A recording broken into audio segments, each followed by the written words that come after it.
Welcome everyone. हम अगर पिछले सेशन की बात करें तो हमने ट्रिग्नोमेट्रिकल पार्टीशन पढ़ा।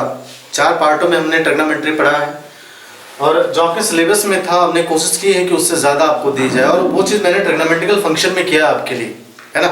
वहाँ आपको समस्या ज़रा सा भी नहीं है। मैंने पहले भी कहा अगर आपको समस्या है तो क्लासेज जब रन कर रहे हो तो इस बीच में आप हमें कमेंट्स कर सकते हैं। हम आपको बताएंगे कि अगर आपको असुविधा हो रही तो आपकी जो असुविधा है वो दूर कैसे होगी। क्लियर?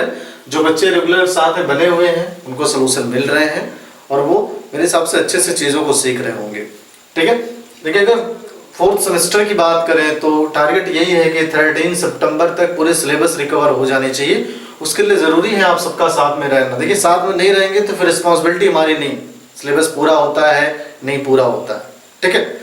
10-11 बच्चे जो है रेगुलर रहते हैं, बाकी लोग रेगुलर नहीं रहते, तो फिर नुकसान है थोड़ा सा आपका उसमें। साथ में सारे लोग रहेंगे तो उम्मीद है कि थोड़ा सा हम सिलेबस अच्छे से रिकवर करें। ठीक है। और अगर 13 सितंबर तक आपके पूरे सिलेबस रिकवर हो जाए तो नो डाउट स्पेशल कंडीशन के जो वीडियोस बनते हैं वो आपको पेपर से पहले ही आप तक मिल जाएगी, और उसके साथ 4 सेट भी। ठीक है। कंपटीशन की बात करें, कंपटीशन में भी ट्रिग्नोमेट्रिकल फंक्शन के अहम रोल है। मैंने पहले कहा एक बार सिलेबस जो है कवर हो जाएगा तो हम कंपटीशन लेवल की बात करेंगे, क्वेश्चन बाय ट्रिक कैसे लगेंगे। ठीक है। देखिए, पॉलिनोमियल्स की बात करें, बहुपद आपका है 2 पदों वाला बहुपद है, त्रिपदों वाला बहुपद है, अभी देखेंगे इसमें। इसके बाद प्रोबेबिलिटीज की बात आती है, फिर मेंसुरेशन पार्ट आता है, और सबसे ज्यादा प्रोबेबिलिटीज हैं आप में, मेंसुरेशन के 6 पार्ट हैं। तो अगर सिलेबस ओवरऑल सिलेबस की बात करें तो मुझे लगता है कि पॉलिनोमियल्स पढ़ने के बाद आप 50% सिलेबस अपना रिकवर कर चुके होंगे। ठीक है। चलिए, तो बात करते हैं सिलेबस की। देखिए, हम उम्मीद करते हैं कि जो बच्चे रेगुलर हैं वो और बच्चों को प्रमोट करेंगे। आप शेयर करिए वीडियोस को, कम से कम उन बच्चों तक जरूर पहुंचे जो थोड़े से जो है सिलेबस से अनजान है। हम सिलेबस भी आप तक जो है आप PDF में हम डिस्क्रिप्शन बॉक्स में मेंशन करवा देंगे, उसको आप देख लीजिएगा सिलेबस आपका क्या है। ठीक है। स्टार्ट करते हैं पॉलिनोमियल्स की, बहुपद की। और एक बात और, प्रीवियस जो है वो सेट्स के पार्टीशन हो, ट्रिग्नोमेट्री के पार्टीशन हो, अगर इसमें स्टैटिक्स के पार्टीशन हो, कहीं भी आपको समस्या है आप जो है ग्रुप में ऐड हैं, आप मैसेज करिए, आप यूट्यूब पर जो है वहाँ जाके वीडियो के सेशन में जो है कमेंट्स करिए, आपको क्या समस्याएं हैं आप बताएंगे तो मैं भी हम कोशिश करेंगे जो है सारी समस्याओं को दूर किया जाए। ठीक है। चलिए, बात करते हैं पॉलिनोमियल्स की, बहुपद की। तो सबसे पहला तो बात आता है कि डेफिनेशन ऑफ बहुपद। परिभाषित अगर करने की बात करें तो आप कैसे परिभाषित करेंगे कि पॉलिनोमियल्स क्या है, बहुपद क्या है। देखिए, मेरी कोशिश है कि चीजें रटी ना जाएं। अगर हम इसके हिंदी वर्जन की बात करें तो देखिए क्या लिखा है, बहु मतलब अनेक और पद मतलब पद, मतलब 2 पदों से मिलकर के बहुपद बना। इसका मतलब ऐसा पद जिसमें अनेक पद हों उसे हम कहेंगे बहुपद। सही। अब सवाल होता है अनेक पद तो कई कैटेगरी के हो सकते हैं। तो सबसे पहले अगर हम डेफिनेशन की बात करें कि what do you mean by polynomials, कि पॉलिनोमियल्स से आप क्या समझते हैं। ठीक है।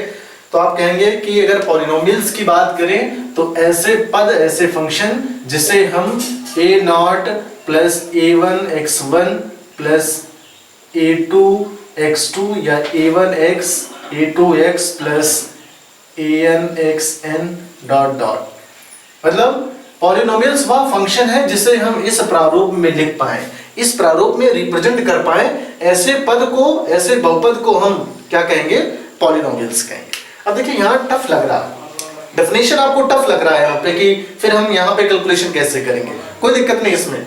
अगर हम ये बात कहें कि आप जनरल वे में कहें तो आप ये कह सकते हैं कि पॉलिनोमियल्स के लिए जरूरी स्पेशल कंडीशन क्या होनी चाहिए, ax plus bx plus c is equal to 0। ये जनरल मेथड है कि ऐसा जो है ऐसा बहुपद जिसे हम ax plus bx plus c बराबर 0 के रूप में रिप्रेजेंट कर पाए, ऐसे पद को हम कहेंगे पॉलिनोमियल्स या फिर बहुपद।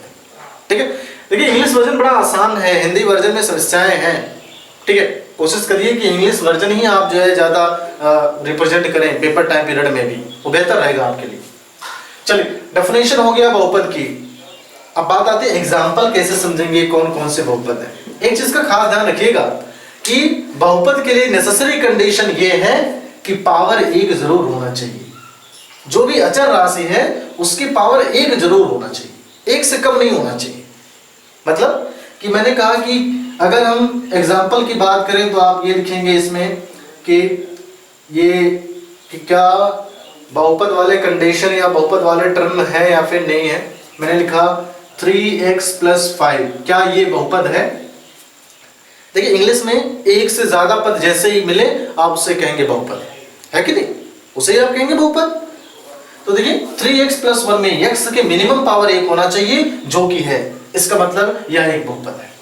और एग्जांपल लें, आपने लिखा 4x² + 3y + 9 = 0, क्या ये बहुपद है। बिल्कुल बहुपद है, नो डाउट। मैं और आगे बढ़ता हूं, मैंने कहा 4x² + 3√x + 9 = 0, क्या ये बहुपद है। बिल्कुल बहुपद। क्यों बहुपद है, मैंने कहा कि x के मिनिमम पावर 1 होना चाहिए कहीं ना कहीं पूरे पद में। अब सवाल आता है कि आपने तो आपके दिमाग में ये तो आ गया कि ये बहुपद है, आपके दिमाग में आया कौन से बहुपद नहीं होंगे। चलिए एग्जांपल ले लेते हैं। मैंने कहा कि बहुपद के लिए नेसेसरी कंडीशन होना चाहिए था कि मिनिमम x के पावर 1 होना चाहिए था, जो कि था, तो सारे पद बहुपद कहलाएंगे। नहीं है तो आप कहेंगे नहीं है। अब देखिए कौन कौन से नहीं है, आप लिखेंगे √x + 1, क्या ये बहुपद है। कंडीशन देखिए कि x का मिनिमम पावर 1 होना चाहिए, यहां x का मिनिमम पावर 1 नहीं है, 1 से कम है, इसका मतलब यह बहुपद नहीं है, यह बहुपद नहीं। मैंने कहा 1/x + 1, क्या ये बहुपद है। बिल्कुल भी नहीं, यह भी बहुपद नहीं है। क्यों नहीं है, क्योंकि अगर x को हम ऊपर पक्षांतर करें या x को ऊपर ले जाएं तो नेगेटिव पावर, x की क्या आएगा, नेगेटिव पावर। और बहुपद ये कहता है कि x का मिनिमम पावर 1 होना चाहिए पॉजिटिव वे में, ठीक है, मतलब ये भी बहुपद नहीं है। ठीक है, मैं मान लेता ऐसे कि 5/x² + 3x + 1, क्या ये बहुपद है। नहीं है। क्यों नहीं है, क्योंकि जब भी आप इसको ऊपर ले जाएंगे तो पावर नेगेटिव में आएगा, और बहुपद के लिए सामान्य कंडीशन है कि मिनिमम एक पद में पावर पॉजिटिव होनी चाहिए और 1 से कम नहीं होना चाहिए। ठीक है, तो अगर हम सीधे सीधे शब्दों में कहें तो आप ये कह सकते हैं कि बहुपद के लिए नेसेसरी कंडीशन है कि मिनिमम पावर 1 होना चाहिए, वो भी पॉजिटिव। अच्छा, अब रूट वाले संख्या में थोड़ी सी समस्या है बच्चों को। जैसे मैंने ऐसे लिखा √3x + √4y + 9 = 0, क्या यह बहुपद है। नहीं है। क्यों नहीं है, क्योंकि पूरा पद पूरा पद अंडर रूट के अंदर है। मैं मान लेता ऐसे होता √3 और x बाहर, फिर यहां पे लिखते हैं √4y बाहर + 9 = 0, क्या ये बहुपद है। बिल्कुल बहुपद है। क्यों है, क्योंकि x की पावर एग्जैक्ट 1 है, y की पावर एग्जैक्ट 1 है, दोनों ही रूट से बाहर हैं, तो इस कंडीशन में रूट रहे या फिर ना रहे ये बहुपद कहे जाएंगे। क्लियर। तो इस चीज को थोड़ा सा ध्यान रखिएगा, थोड़ी समझने की चीजें हैं कि अगर रूट के अंदर से कोई भी संख्या है, कोई भी पद है, वो बहुपद में नहीं काउंट होगा। हाँ, रूट के अंदर वेरिएबल्स जो हैं, जो चर राशियां हैं, वो अंडर रूट से बाहर होनी चाहिए। उस कंडीशन में आप कहेंगे कि बिल्कुल ये क्या है, बहुपद है। ठीक है, तो मेरे हिसाब से आपको जो है पहचानने में दिक्कत नहीं हुई होगी कि ये बहुपद है फिर नहीं है। क्लियर। अब बात आती है, इसमें आपसे पूछा जाता है कि डिग्री बताइए। तो क्वेश्चन ये पूछा गया कि पॉलिनोमियल्स की डिग्री बताइए। आपको छोटे छोटे पार्ट है, देखेंगे, मजेदार टॉपिक है, आनंद आएगा आपको। आपसे पूछा जाएगा डिग्री बताइए। किसका डिग्री, एक पद दे दिया मैंने कि 9x² + 3y + 2 = 0 में डिग्री कितनी है। देखिए डिग्री का मतलब है मैक्सिमम पावर, डिग्री का मतलब है मैक्सिमम पावर, लेकिन एक और कंडीशन होना चाहिए कि इक्वेशन एक टर्म में होना चाहिए। मतलब x² यहां है तो x यहां होना चाहिए। ठीक है भाई, एक ही पद रहेगा तभी उसका फैक्टरेशन किया जा सकता है। अब आपसे पूछा गया डिग्री बताइए, तो आप देखेंगे इसमें सबसे बड़ी घात कहां पे है, 2, आपका डिग्री 2, एक नंबर का क्वेश्चन हो गया। ठीक है, मैं ऐसे लिखता कि 3x⁻10 + 9x + 2 = 0 में डिग्री आप बताइए, में डिग्री बताइए। देखिए x की पावर कितना है, मैक्सिमम 10 है, तो आपकी डिग्री 10। सही है, कोई दिक्कत इसमें, मेरे हिसाब से नहीं। अब सवाल ये फंसता है कि अगर फ्रैक्शन ऑर्डर में होता, भिन्न में होता। अच्छा अभी देखिए मजा आएगा आपको थोड़ा सा। मैंने कहा कि फ्रैक्शन में चेंज कर देते हैं थोड़ा सा इनको, कि भाई डिग्री वाली बात है। यहाँ पे मैंने लिखा √5 और चलिए √5x + 2 = 0 में डिग्री बताइए आप, में आप क्या बताइए, डिग्री बताइए। ठीक है, डिग्री मैक्सिमम, तो चर राशि के मैक्सिमम पावर कितना है, 1 है, आप कहेंगे डिग्री हमारी। ठीक है, मतलब जब भी आपसे डिग्री की बात की जाएगी आप देखेंगे पूरे पद में जो बहुपद है उसमें चर राशि के मैक्सिमम पावर कितनी है। तो आपने कहा कि चर के मैक्सिमम पावर इसमें 1 था तो डिग्री 1, यहाँ 2 था तो डिग्री 2। मान लेते 1000 होता, ऐसे लिखा होता x की पावर 1000 और प्लस x + 0 या +10 = 0 में डिग्री x के मैक्सिमम पावर कितना, 1000, तो आप लिखते डिग बराबर 1000। ठीक है, देखिए दो तरीके से लिखा जाता है, पूरी डिग्री भी आप लिख सकते हैं या फिर DEG का इस्तेमाल कर दें। तो इस चीज को परेशान मत होइएगा कि वो कमाल हो गया कि हमने पढ़ा था डिग्री RR वो ज्यादा संशोधन कर दिया। कोई संशोधन नहीं, इसमें चीजें सेम है। यहाँ पे डिग्री बराबर 2 था, यहाँ पे उसको इसने शॉर्ट फॉर्म में कन्वर्ट कर दिया। ठीक है, कोई समस्या इसमें में भी नहीं। चलिए अब बात करते हैं कि अगर प्रॉपर्टीज इसकी चेंज होती कैसे। मैंने कहा कि आपसे पूछा जाता है क्लासिफिकेशन ऑफ पॉलिनोमियल्स की जो बहुपद की है अवधारणाएं कितने प्रकार की हैं, बहुपद होते कितने प्रकार के हैं, टाइप्स ऑफ पॉलिनोमियल्स। तो आप कहेंगे टाइप्स ऑफ, अगर पॉलिनोमियल्स की बात करें तो वो 4 तरह से। कौन कौन से, चलिए आपने लिखा टाइप्स ऑफ, चलिए पॉलिनोमियल्स की बात मैंने कर ली है क्वेश्चन में कि टाइप्स ऑफ, अगर पॉलिनोमियल्स की बात करें तो 4 प्रकार के हैं। अच्छे समझिएगा इसको, एक बार रिकवर देख लीजिए, स्क्रीन पूरा आ रहा है। ठीक है, चलिए टाइप्स ऑफ पॉलिनोमियल्स की बात करते हैं। ये सबसे अहम है। पहला देखिए, इंग्लिश वर्जन भी बच्चों ने पर्सनली फोन किया है कि इंग्लिश वर्जन भी साथ में चलता रहे तो और बढ़िया है, तो हम इंग्लिश भी साथ में रखेंगे, हिंदी भी साथ में रखेंगे। ठीक है, मेरे हिसाब से डाउट नहीं होगा आपको। सबसे पहले लीनियर पॉलिनोमियल, लीनियर पॉलिनोमियल्स। ठीक है, दूसरा क्वाड्रेटिक पॉलिनोमियल्स। तीसरा देखिए, चौथा तो है बाई क्वाड्रेटिक। तीसरा, चलिए पहला लीनियर पॉलिनोमियल्स, क्वाड्रेटिक, तीसरा हो जाएगा क्यूबिक पॉलिनोमियल्स और चौथा हो जाएगा by quadratic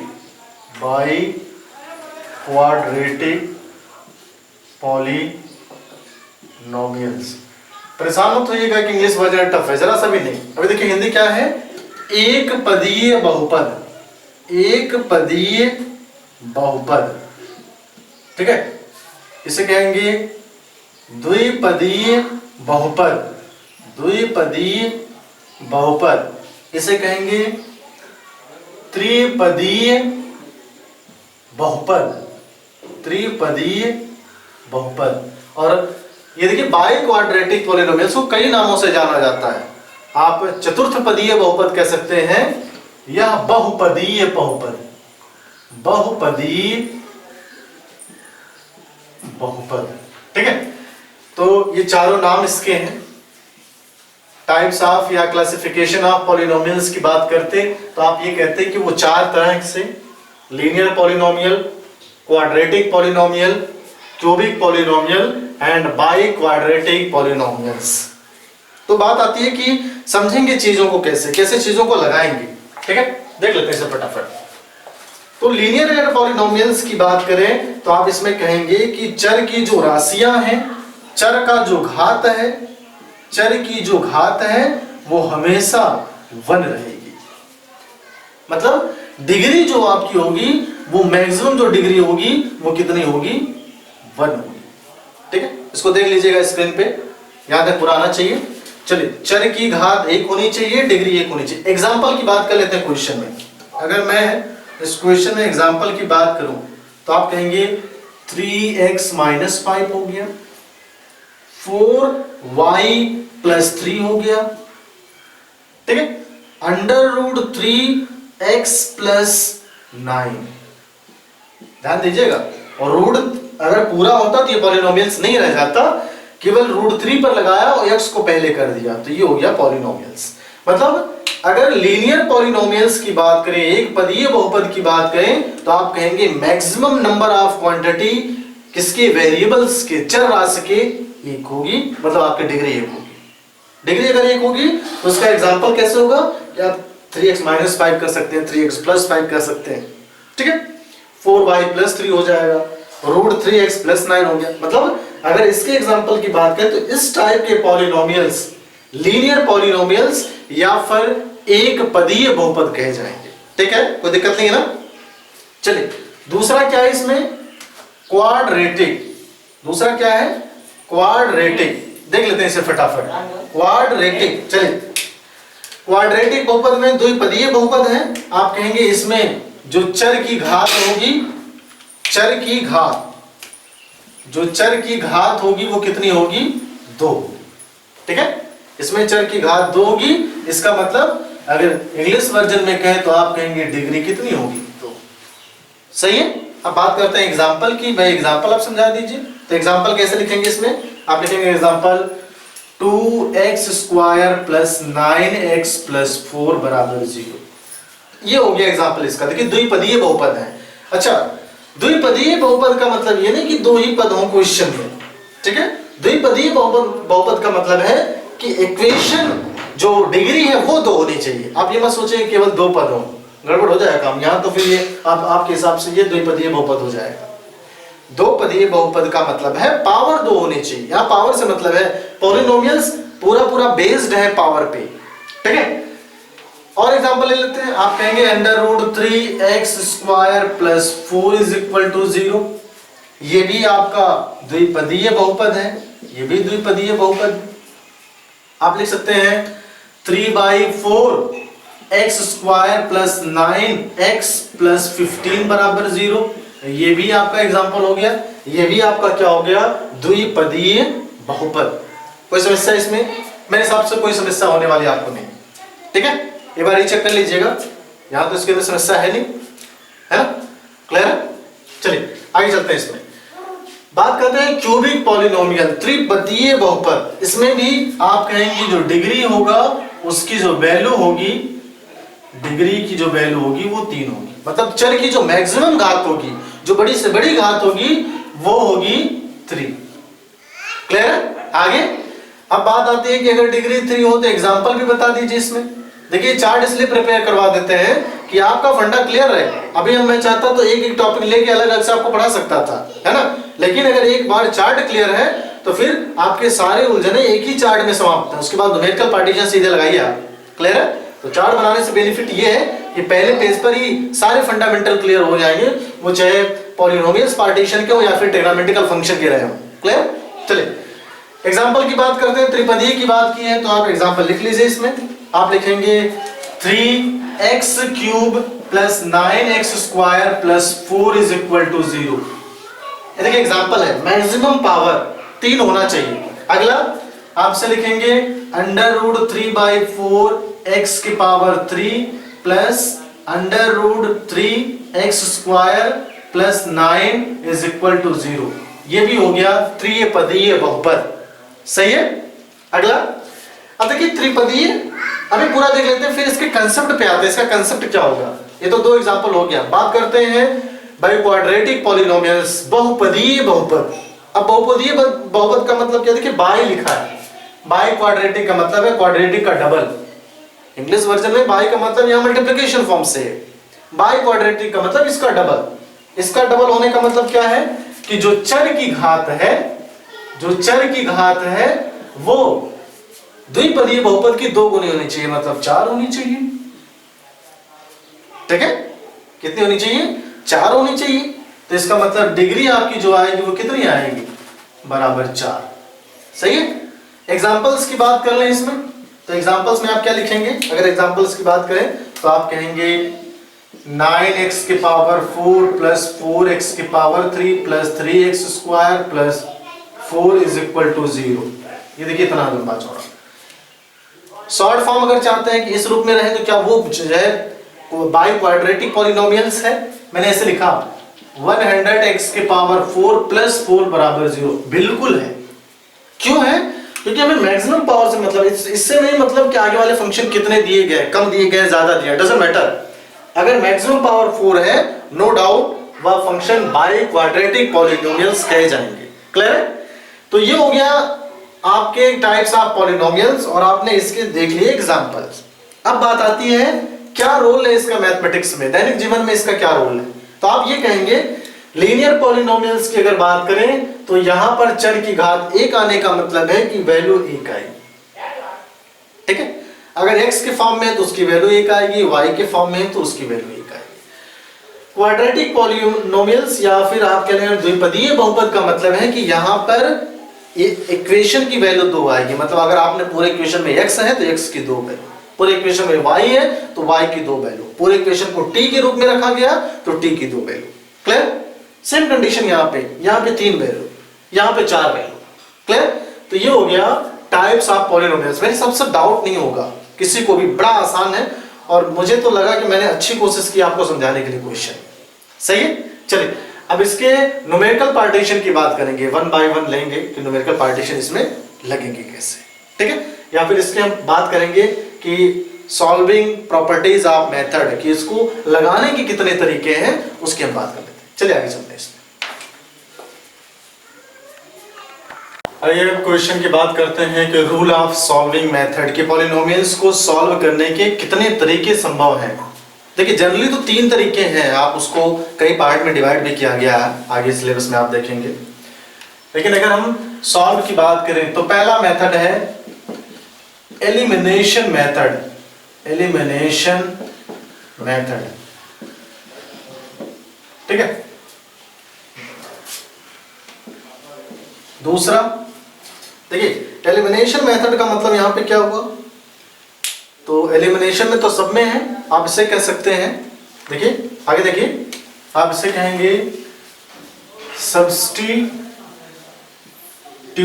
method. Substitution method, अभी बात करेंगे हिंदी की भी। दूसरा ये एलिमिनेशन मेथड हो गया जिसमें आप सब्स्टिट्यूशन मेथड का इस्तेमाल करेंगे। देखिए एलिमिनेशन मेथड एक्चुअल में है 2, लेकिन वो अच्छा जो है अलग अलग विचारधाराएं हैं। दूसरे अगर पार्टीशन की बात करें तो आप इसमें कहेंगे equation of coefficient, equation of coefficient, और तीसरा जो है वो है क्रॉस मल्टीप्लिकेशन। मल्टीप्लिकेशन,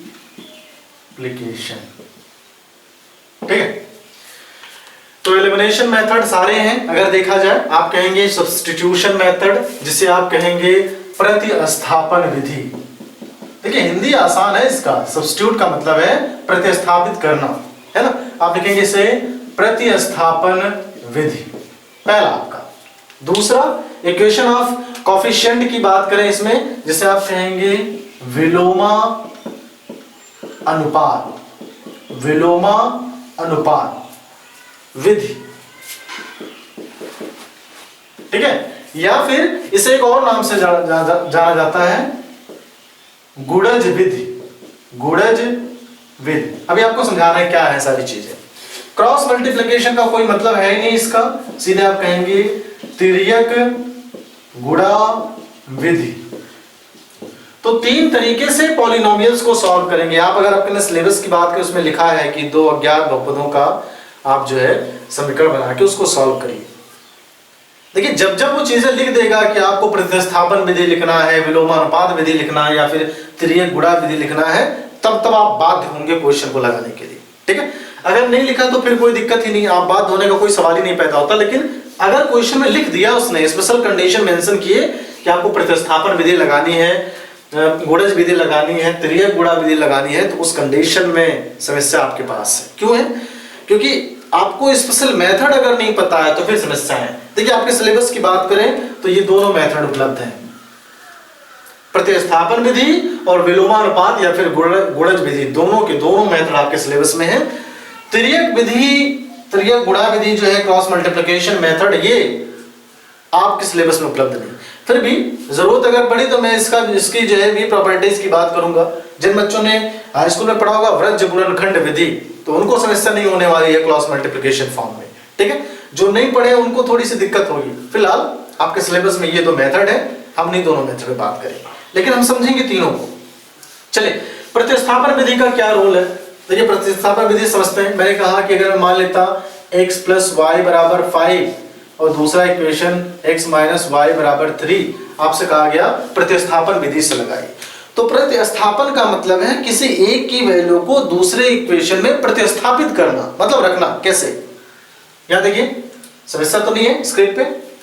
तो आपने कहा मैं x की वैल्यू यहां से निकाल रहा हूं, x बराबर, ये देखिए 5 ऑलरेडी है, और y को जब जब किसी भी संख्या, किसी भी वेरिएबल्स, किसी भी चर को आप एक LHS से RHS या RHS से LHS किसी एक साइड से दूसरे साइड पर ट्रांसमिटेड करेंगे, प्रतिस्थापित करेंगे, संख्याओं या फिर चरों के मान में परिवर्तन होगा। किस मान में? चिन्हों के मान में। देखिए, इस प्लस y को हम इधर ले जा रहे हैं, तो आप इसे कहेंगे -y। सही है? फिर से प्रतिस्थापन विधि क्या कहता है कि किसी एक इक्वेशन से किसी एक फंक्शन की, किसी एक चर की वैल्यू निकालिए, उसे दूसरे इक्वेशन में प्रतिस्थापित करके वैल्यू कैलकुलेट कर लीजिए, वो आपका आंसर है, ठीक है। तो मैंने कहा कि x बराबर की बात करें तो 5 यहां रेडी था, y को इधर ट्रांसफर किया, -y हो गया, ठीक है। दूसरा इक्वेशन है x - y = 3, तो मैंने कहा x बराबर 5 - y रखना है, तो आप लिखेंगे x बराबर, x जहां x यहां है, वैल्यू रखिए 5 - y = 3। आप सॉल्व करते इसे, 5 देखिए, एक बार y, दो बार y, एक बार y यहां, एक बार y यहां, दो बार y, चिन्ह समान है, बड़ा कोई नहीं है, समान चिन्ह लग गया। 3 ऑलरेडी बाहर था, 5 को इधर ले गए, -5 हो गया, तो आपने लिखा -2y बराबर 3 में से 5 घटाया, वैल्यू 2, बड़े इनके साथ नेगेटिव है, नेगेटिव लगा दिया। देखिए, नेगेटिव नेगेटिव कैंसिल आउट हो गया, 2 से 2 कैंसिल आउट हो गया, y बराबर 1। अब y बराबर अगर यहाँ 1 रखेंगे तो x बराबर कितनी आएगी वैल्यू? 4, ठीक है। तो कुछ इस प्रकार से प्रतिस्थापन विधि के क्वेश्चन लगेंगे, बड़ा आसान है, आप इसको लेके हेजिटेशन मत होइएगा। हाँ, टफ कहाँ पे कैलकुलेशन में, आपको नॉर्मल में पूछा गया है, फ्रैक्शन में पूछा गया, भिन्न से रिलेटेड पूछे गए, करणी से रिलेटेड पूछे गए, दशमलव से रिलेटेड पूछे गए, तो वहां थोड़ी सी समस्या आपके लिए है, बाकी दिक्कत है नहीं। प्रतिस्थापन विधि में करना क्या है, जिस समीकरण से आप वैल्यू निकाल रहे हैं तो उसमें मान नहीं रखेंगे, दूसरे समीकरण में मान रखेंगे। अब बच्चे कभी कभी ये कहते हैं अगर 3 समीकरण दिया हो, कोई दिक्कत नहीं, आप पहले से मान निकालिए, दूसरे या तीसरे में किसी एक में पुटअप करिए आप, ठीक है। चलिए, तो ये तो हो गया प्रतिस्थापन विधि, मेरे हिसाब से समझ में आ गया होगा कि प्रतिस्थापन विधि का क्या रोल है इसमें। चलिए, दूसरी बात करते हैं विलोमानुपात या फिर गुणज विधि। देखिए कैसे लगाएंगे इसे, बड़ा आसान काम है, समझने वाली बातें हैं केवल। 3 मेथड की बात की गई तो तीनों मेथड हम देख लेते हैं, आपको शिकायत ना रहे कि सिलेबस में जो था वही पढ़ाया, कंपटीशन की चीजें पढ़ाई नहीं। सिर्फ क्वेश्चन लेते हैं। मैंने कहा x + y = 10, दूसरा इक्वेशन मैंने लिया x + 2y = 20। गुणज विधि क्या कहती है कि समीकरण 1 और समीकरण 2 आपने माना है जो आपको दिया गया क्वेश्चन में, किसी एक चर के अंकीय गुणांक को बराबर बनाइए। अंकीय गुणांक का मतलब क्या है कि अगर यहां पे मैं मान लेता 3 होता थोड़ी देर के लिए, देखिए क्या अंकीय गुणांक आपस में बराबर है? नहीं बराबर है। सॉल्व कैसे करेंगे आप? प्रतिस्थापन विधि के लिए आप बाध्य हैं, इसने सीधे कहा है कि इक्वेशन ऑफ कोएफिशिएंट लगाइए। कैसे लगाएंगे? किसी एक चर को, मैंने कहा कि अगर मैं x को बराबर करना चाहता हूं दोनों में, तो इसका मतलब है इसका जो चर है इसमें गुणा हो जाएगा, इसका जो है अचर है वो इसमें गुणा हो जाएगा। मतलब इसका जो अंक है x का वो समीकरण 1 में गुणा कर देंगे और इस x का जो अंकीय गुणांक है उसका समीकरण 2 में कर देंगे। देखिए कैसे, x का 3 था तो मैंने 3 का समीकरण 1 में कर दिया, यहां x का गुणा कितना है 1, तो 1 का मैंने समीकरण 2 में कर दिया। सही है, कर दिया। चलिए गुणा करने के बाद सॉल्व करेंगे। कैसे? आपने लिखा 3 का x में किया 3x + 3 का y में किया 3y = 3 का 10 में किया 30।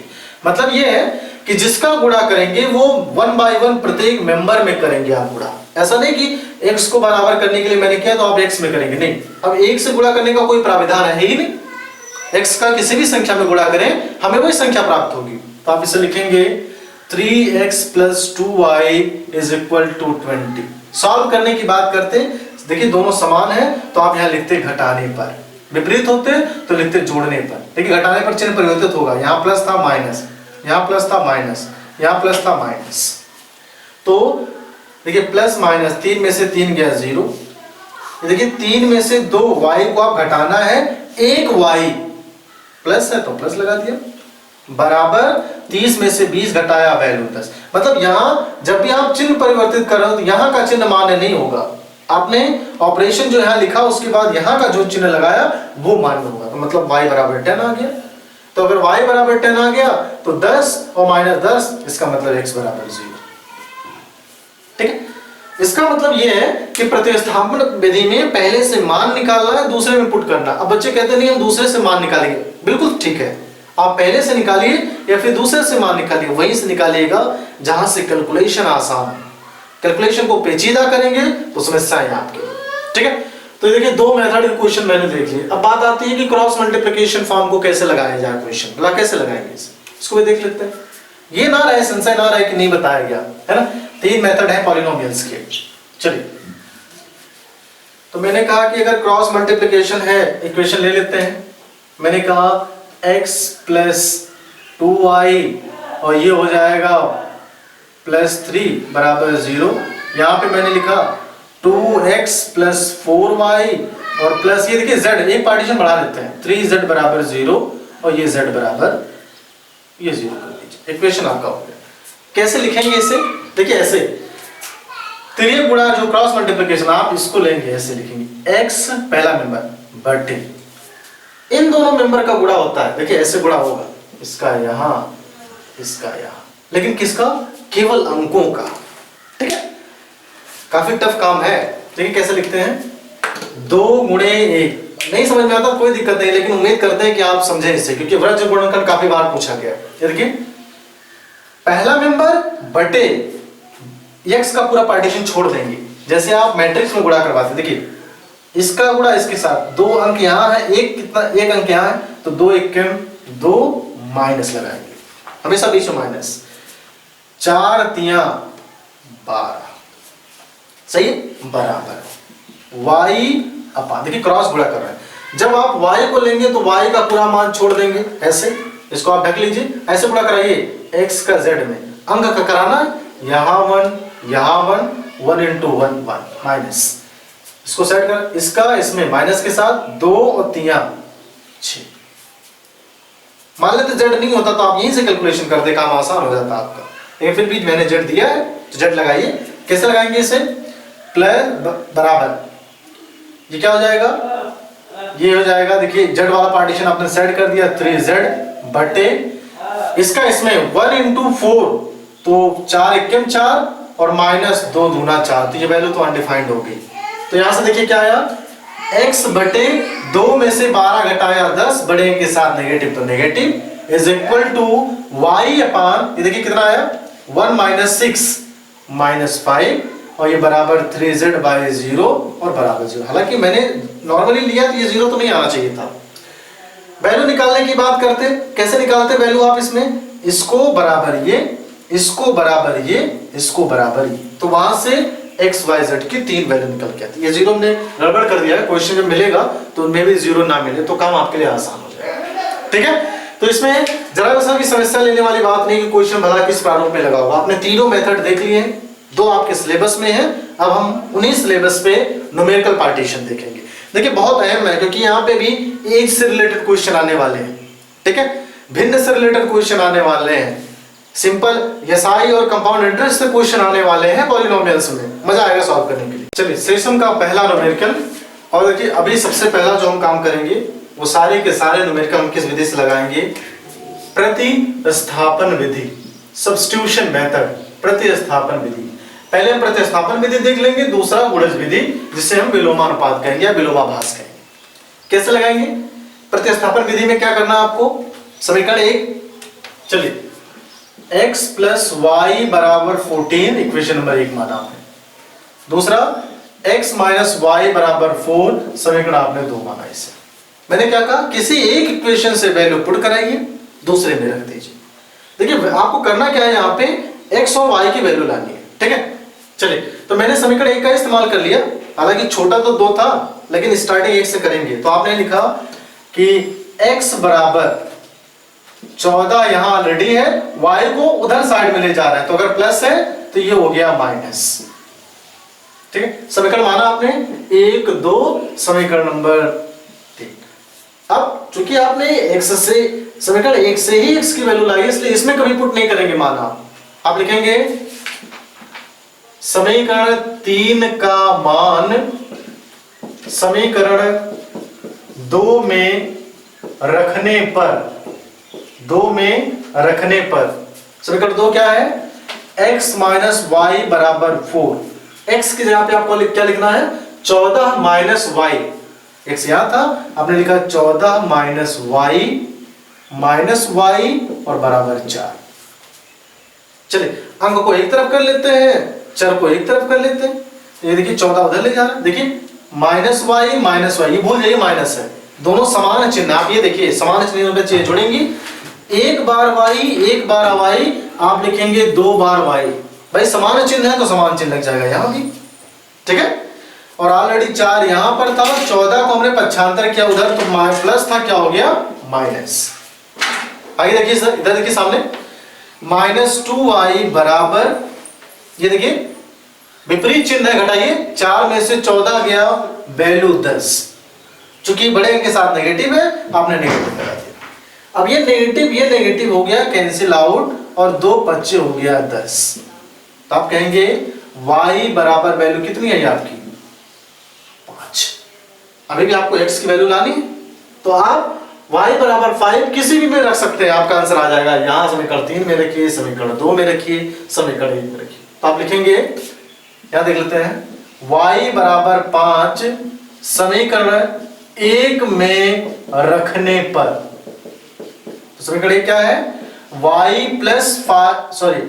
x प्लस वाई बराबर 14 है ना, y की वैल्यू, तो x प्लस वाई की वैल्यू है 5 is equal to 14, x is equal to 14, इसको उधर ले जाइए, 75 करिए, प्लस के साथ था माइनस, x बराबर, विपरीत चिन्ह होने पर चीजें घटेंगी, 14 में से 5 गया, वैल्यू 9, बड़े के साथ क्या है, प्लस है, तो यहां प्लस। 2 वैल्यू लानी थी, दोनों वैल्यू आ गई, एक x बराबर 9 है, एक y बराबर 5। काम बेहद आसान है, जरा सा भी टफ नहीं है, लेकिन क्या है, केवल दृष्टिकोण का फर्क है क्वेश्चन, ठीक है। क्या कि आपने किसी समीकरण 1 या समीकरण 2 किसी से भी आप चाहे x की वैल्यू निकाल लें, चाहे y की वैल्यू निकाल लें, उसे जिस समीकरण से निकाल रहे हैं वहां वैल्यू नहीं पुट करेंगे, किसी दूसरे समीकरण में पुट करेंगे, वहां से एक वैल्यू आएगी, बाकी दूसरी वैल्यू आप कहीं से भी कैलकुलेट कर लीजिए, ठीक है।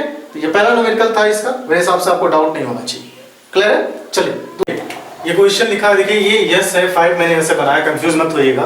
s माइनस टी बराबर 3 समीकरण 1 मान लिया मैंने, s by 3 plus t by 2 is equal to 5, इसको समीकरण मैंने 2 मान लिया, सही है। आप फंसेगा मत कि नहीं किस फॉर्मेट में क्वेश्चन बनाए गए हैं। मैंने क्या कहा कि समीकरण 1 से हम वैल्यू निकालेंगे, मैंने कहा कि ये देखिए s माइनस टी बराबर 3 है, तो मैंने s की वैल्यू निकाली, t और ये 3 बाहर है और t माइनस इधर जाएगा, तो t हो जाएगा प्लस, ठीक है। अब आप क्या लिखेंगे, s बराबर 3 प्लस t का मान समीकरण 2 में रखने पर, समीकरण 2 में रखने पर। अब देखिए समीकरण 2 क्या है, s by 3 plus T by 2 is equal to 5। बच्चे ये सोचते हैं कि क्या इसे सिंप्लीफाई करना जरूरी है, नहीं जरूरी है, आप चाहें तो कर लें और ना चाहें तो मत करें, कोई दिक्कत नहीं। आप सीधे वैल्यू पुट करिए, s बराबर वैल्यू रखनी है 3 प्लस टी, s कहां है, ऊपर, तो लिखिए इसे 3 प्लस टी और बट्टे 3 plus T by 2 is equal to 5। ये चूंकि 2 पद है इसलिए मैंने इसे ब्रैकेट में कर दिया, ठीक है, ये हो गया 3।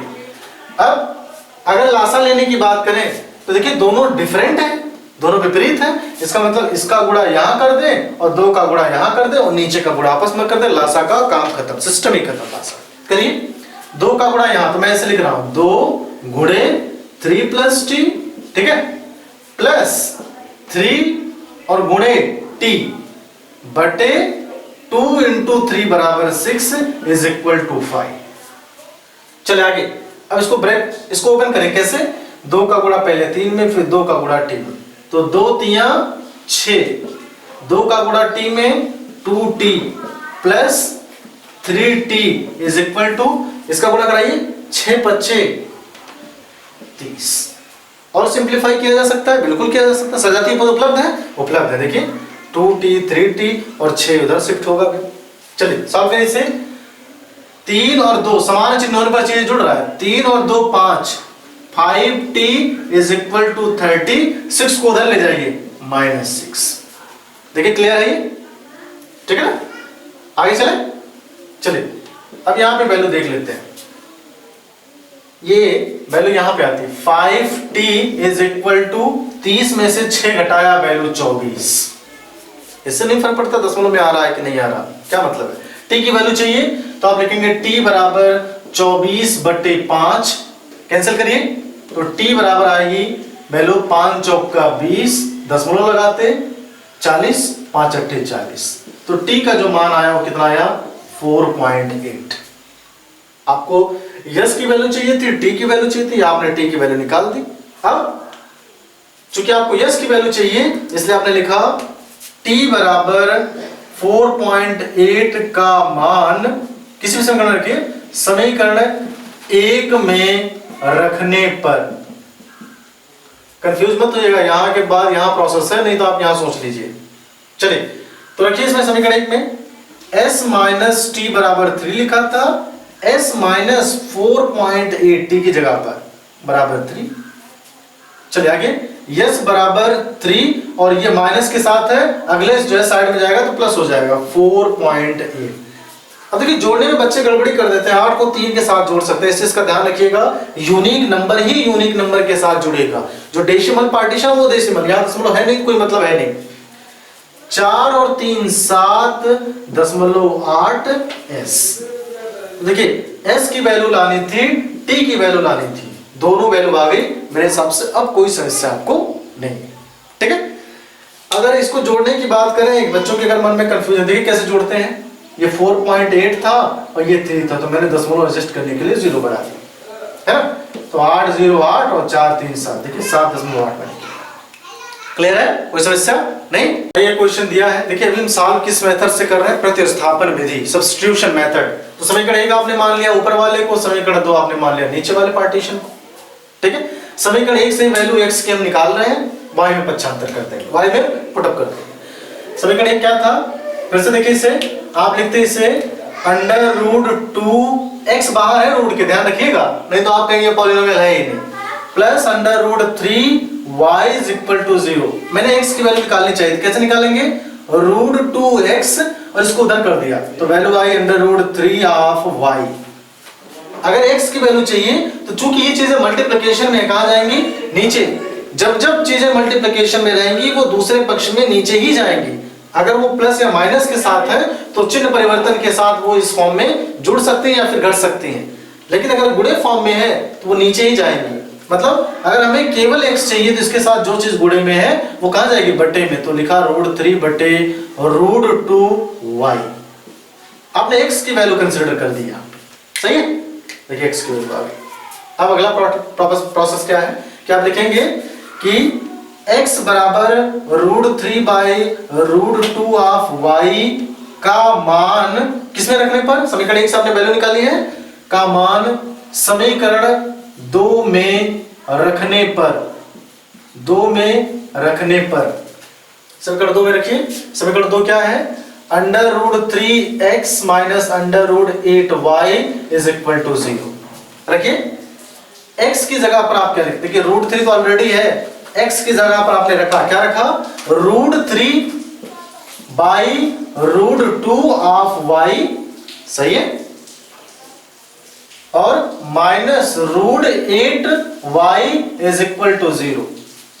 अब देखिए रूट 3 का गुणा, तो किन्हीं भी दो रूटों का अगर गुणा होगा तो रूट खत्म, बचेगा कितना 3/√2y is equal to minus root 8 of y बराबर 0। आपको x और y की वैल्यू यहां से चाहिए। देखिए y तो मिल गया, अभी भी अंकों में समावेश गड़बड़ हो रहा है।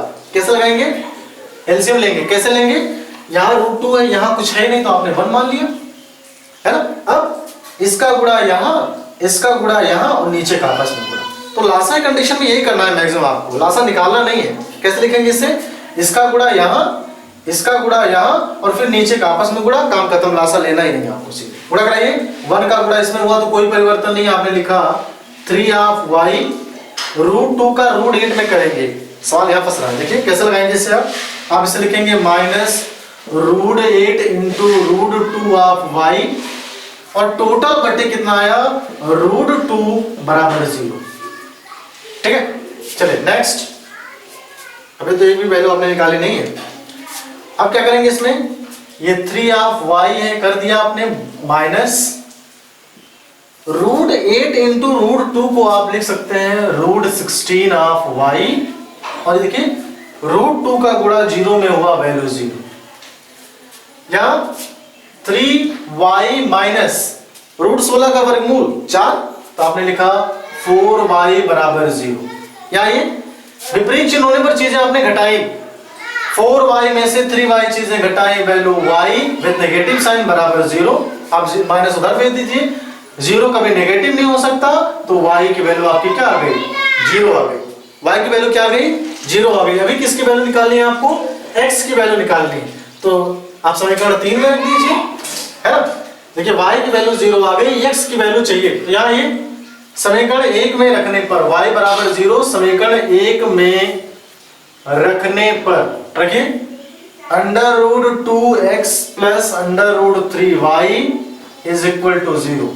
y बराबर 0 कर देंगे तो √2x प्लस 0 बराबर 0, या फिर √2x बराबर 0, सामने देखिए, या फिर x बराबर 0/√2, और कुछ भी कर दीजिए, किसी भी फंक्शन के 0 बटे कुछ भी बराबर, तो इंप्लाइज दैट x बराबर भी 0।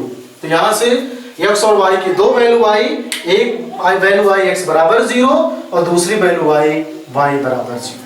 तो देखिए क्वेश्चन में कुछ भी दम नहीं है, केवल कंसंट्रेशन बनाए रखिए, बाकी पूरा क्वेश्चन बड़े आसानी से लग जाएगा। वो चाहे प्रतिस्थापन विधि लगाइए या फिर विलोपन विधि। ठीक है, चलिए आगे देखते हैं इसमें। आइए इस क्वेश्चन को देख लेते हैं, इसको भी प्रतिस्थापन विधि ही लगाना है ना। हम पूरा एक बार प्रतिस्थापन विधि देखेंगे, एक बार विलोपन विधि, की समस्या ना हो आपको। चलिए, आपने क्या माना, इसे इक्वेशन माना, ये समीकरण नंबर 1 हो गया, समीकरण नंबर 2 हो गया। आप समीकरण 1 से किसी एक चर की वैल्यू लेंगे, x या फिर y की, तो मैंने x की वैल्यू लेना ज्यादा उचित समझा। हालांकि दिक्कत नहीं, आप किसी की वैल्यू ले लीजिए, कोई समस्या नहीं। तो आपने लिखा 4x minus 0.5y is equal to 12.5। x की वैल्यू चाहिए तो आपने लिखा 4x बराबर, जो नहीं चाहिए उसको राइट हैंड साइड में भेजिए। चूंकि ये माइनस है तो राइट हैंड साइड में जाने के बाद क्या हो जाएगा, प्लस हो जाएगा। तो आपने लिखा 12.5, ये प्लस 0.5y, सही है। सिर्फ x की चाहिए, मैंने कहा सिर्फ x y की चाहिए, 4x की वैल्यू नहीं चाहिए, मतलब 4 की जरूरत हमें है नहीं। तो आपने लिखा x बराबर 12.5 प्लस 0.5y, और ये 4 टोटल के बटे आ जाएगा। अब आपने x बराबर पूरी वैल्यू निकाल दी। ठीक है, अब क्या करेंगे इसमें, अब लिखेंगे का मान समीकरण 2 में रखने पर, समीकरण 2 में रखने पर। सही चल रहा है इसमें। समीकरण 2 देखिए क्या है, उसमें वैल्यू पुट कर दीजिए, यहां लिख लेते हैं का मान। ठीक, चलिए समीकरण 2 देखिए क्या है, 3x minus 0.8y is equal to 8.2। Value put करते हैं फटाफट इसमें। x की वैल्यू की 3, x की जगह पर 12.5, सही चल रहा है, प्लस 0.5y अपान 4, यहां minus 0.8 y is equal to 8.2। कोई दिक्कत तो है नहीं।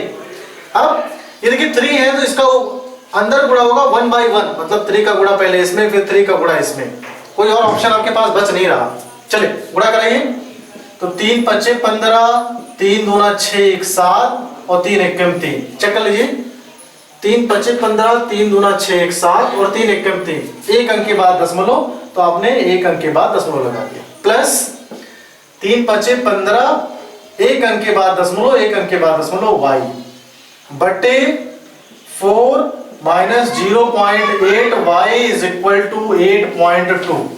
सही चल रहा है। आगे चलिए 4 का गुणा करिए, इसमें लासा लेंगे फिर से, तो कोई समस्या है नहीं। इसका इसमें गुणा, इसका इसमें गुणा, इसका आपस में गुणा, तो 1 का गुणा करेंगे तो ये संख्या आएगी। आपने लिखा 37.5 प्लस 1.5 y। क्लियर देखिएगा, थोड़ा दशमलव है तो आप फंसने का आपका गुंजाइश ज्यादा होता है, लेकिन मेरे हिसाब से काफी ज्यादा आसान है। माइनस ये देखिए 4 8 32, एक अंक के बाद दशमलव आप y और बटे 4 बराबर 8.2। मैंने क्या कहा था ट्रिग्नोमेट्री में, मैंने ये कहा था त्रिकोणमितीय जो है पार्टीशन में, कि आप एक कदम जरूर आगे बढ़िए, चीजें आपके मन मुताबिक मिलेंगी। सॉल्व करिए इसे। ये हो जाएगा 37.5 प्लस, अब देखिए घटाने वाला काम फंस गया। ये y है, ये y है, सजातीय पद है, यहां प्लस है यहां माइनस है, विपरीत चिन्ह होने पर चीजें घटेंगी। इसका मतलब है 3.2 में से 1.5 घटाना है। आप ऐसे देखिए 32 में से 15 घटाइए, कितनी आई वैल्यू? 16 दूना 32, एक ज्यादा है तो 17, एक अंक के बाद दशमलव। सारी चीजों की ट्रिक है, बस आप केवल बुकों पे काम करना सीख जाइए, कुछ ढूंढना नहीं पड़ेगा आपको। ये देखिए दशमलव देख के आप डर रहे थे, मैंने ऐसे किया, दशमलव सेम स्थान पर है तो कैसे, 32 में से 15 घटाया 17, एक अंक के बाद दशमलव तो दशमलव। अब सवाल ये है बड़े अंक के साथ नेगेटिव है, इसका मतलब यहाँ क्या लगेगा? नेगेटिव। इस चीज का थोड़ा सा ध्यान रखिएगा, ठीक है। और 4 का गुणा हो जाएगा इधर, तो आप लिखेंगे 4 गुणे 8.2। आगे सॉल्व करें। इसमें आपने लिखा इसे 37, देखिए y यहां छूट गया, y रहने दीजिए। अब 37.5 माइनस 1.7 y बराबर 4 दूना 8 और 4 8 32, एक अंक के बाद दशमलव। सही है, बिल्कुल सही है। आगे आप लिखेंगे, देखिए इसकी जरूरत है, इसकी जरूरत नहीं है, तो आपने लिखा माइनस 1.7 y 32.8 और इसको उधर ले जाइए माइनस 37.5। अब अगर आपको यहाँ घटाने में समस्या है, देखिए बगल में घटा लेते हैं इसे। देखिए 375 और 328, आप ऐसे घटाइए, दशमलव हटा दीजिए। किस कंडीशन में? जब सेम अंक पर दशमलव लगाओ। घटाइए से, 15 में से 8 गया 7, भाई 8 7 15, यहाँ बचा 6, 6 में से 2 गया 4, क्या सही है? 8 7 15, 4 2 6 1 7, बिल्कुल ठीक है। एक अंक के बाद दशमलव लगा था, 4.7। आइए यहाँ पे, तो आप इसे देखते हैं माइनस 1.7 y बराबर कितना आया? 4.7। किस चिन्ह के साथ? बड़ा कौन सा है? 37 बड़ा है, 32 बड़ा है? 37 बड़ा है। चिन्ह कौन सा है 37 के साथ? नेगेटिव, आपने लगा दिया नेगेटिव। सही, तो नेगेटिव से नेगेटिव कैंसिल आउट। सामने देखिए, यहाँ कोई समस्या तो है नहीं, है ना? चलिए, तो आपने लिखा y बराबर, चूंकि ये चीज मल्टीप्लिकेशन फॉर्म में है इसलिए कहा जाएगी नीचे जाएगी, तो आप लिखेंगे 4.7 बटे 1.7। ये हो गई किसकी वैल्यू? y की वैल्यू। अब चूंकि दशमलव दोनों जगह सेम है इसलिए आप इसको चाहे तो इससे कैंसिल आउट कर सकते हैं स्वेच्छा से। सही है, तो इसका मतलब आप एक बार दशमलव लगा देते नहीं तो कंफ्यूज होंगे आपकी दशमलव गया कहाँ। चलिए, तो एग्जैक्ट वैल्यू जो y की आई उसे आप लिखेंगे 47 बटे 17। क्या 17 से 47 कट रहा है? नहीं कट रहा, तो जब नहीं कट रहा तो मत काटिए, ठीक है। अब बात करते हैं कि ये तो वैल्यू y की आ गई, आपको वैल्यू किसकी चाहिए? x और y दोनों की। तो x की वैल्यू कहां से निकलेगी आपकी? देखिए यहां अगर y की वैल्यू रख दें तब भी आपका काम हो जाएगा, समीकरण 3 में, है ना? ये है समीकरण 3, तो आप किसी में भी रख लीजिए। मैंने कहा कि मैं समीकरण 1 में रख रहा हूं, वैल्यू पुट करिए, इसको मिटा देना तभी हो पाएगा क्वेश्चन पूरा, है ना? चलिए, आप लिखेंगे y बराबर, लिखेंगे इसमें y बराबर 47/17 का मान समीकरण 1 में रखने पर, रखिए 4x - 0.5 × 47/70 is equal to 12.5। x की वैल्यू चाहिए तो आपने लिखा 4x बराबर, गुणा कराइए 5 7 35 3, 5 7 35 3 बचा कितना 3, और 5 चौका 20 और 3 23। फिर से 5 7 35 3, 5 चौका 20 और 3 23। एक अंक के बाद दशमलव लगाया, एक अंक के बाद दशमलव लगा दीजिए, बटे 17 है is equal to sorry minus, और यहां पे आ गई वैल्यू बराबर 12.5।